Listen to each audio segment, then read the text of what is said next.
The cemetery was quiet except for the whisper of wind through skeletal branches. The air smelled of damp earth and wilted roses, familiar, almost comforting. Daniel knelt before the headstone, his knees pressing into the cold ground. The stone was slick with dew, her name carved deep and sure.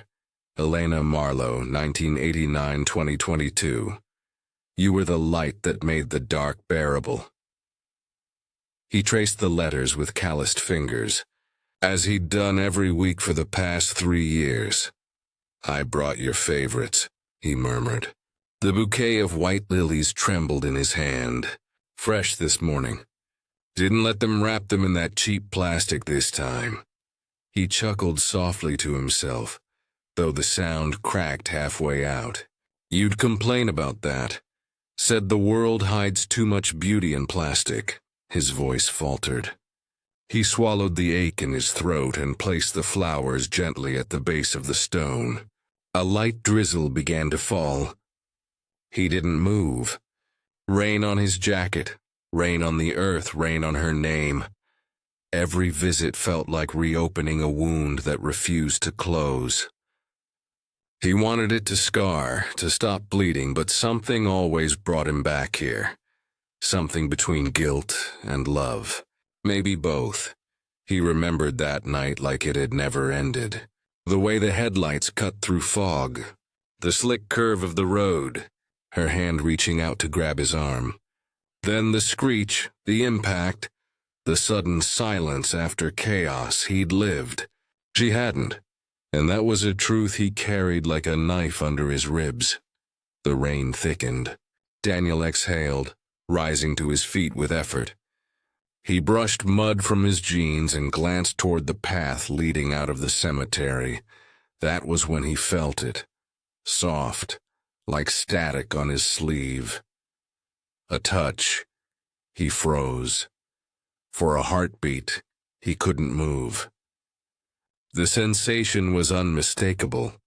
Fingertips brushing his shoulder, light but real. He turned.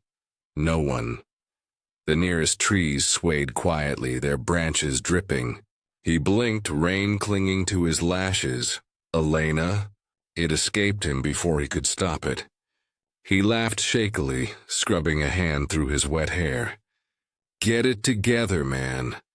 But as he turned back to the headstone, he saw something that hadn't been there before.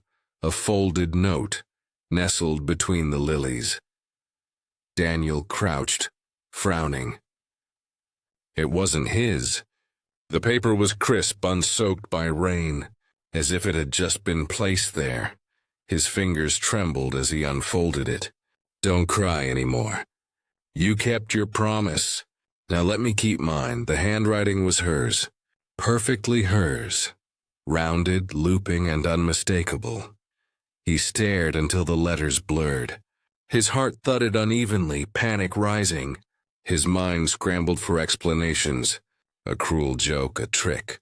Someone mimicking her hand. But no one else knew the promise. The one they'd made the night before she died.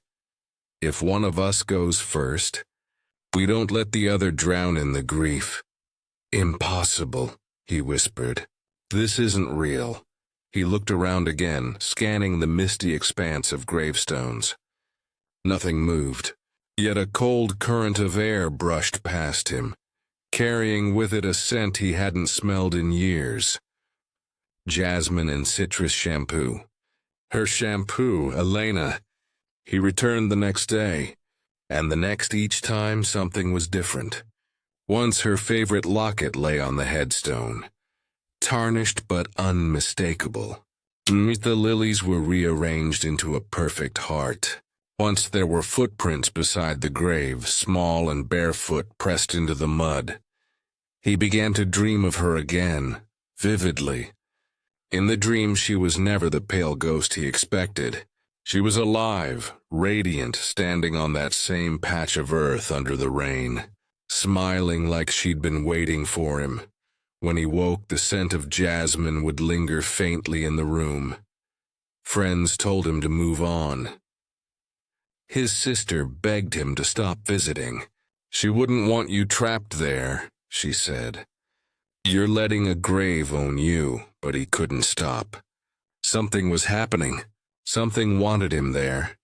And deep down, beneath logic and grief, a single spark of hope began to burn again. 2 weeks later, he returned at twilight.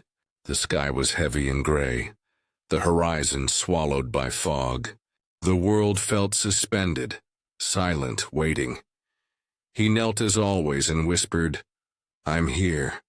For a long moment, nothing happened. Then, movement. A shadow flickered behind him. He turned slowly, heart hammering. A figure stood a few feet away. She was barefoot, her pale dress clinging to her knees, hair darkened by mist. Her eyes glowed faintly, not like a ghost, but as if light itself remembered her. "Elena?" Her smile trembled. "You came." Daniel staggered back, breath catching. "No, this isn't. You can't be. I told you I'd keep my promise." Her voice was soft, lilting, exactly as he remembered. "You never stopped coming. I felt every word, every touch. I followed your voice through the dark." He wanted to run, to touch her, to wake up, to scream. Instead, he whispered, "Are you ill?" Her gaze held sorrow and warmth all at once. "I don't know. Maybe not the way you mean. But I'm here because you wouldn't let me fade." She stepped closer. The grass didn't bend beneath her feet, but the rain curved around her like invisible glass. He reached out, hesitating inches from her cheek. His hand passed through faint warmth, a shimmer like heat off stone. And then she touched his wrist. Her hand was solid, "Daniel," she murmured. "You have to let go." Tears blurred his vision. "Let go? You think I haven't tried?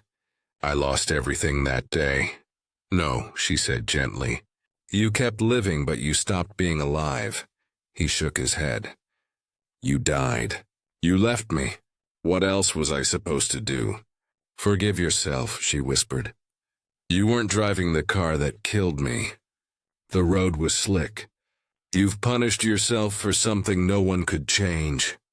He stared at her, trembling. "I should have slowed down." She smiled faintly.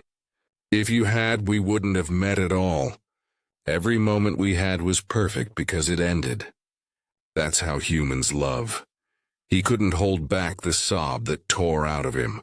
"I don't want you to fade again." Her fingers brushed his cheek. "Then remember me with life, not death."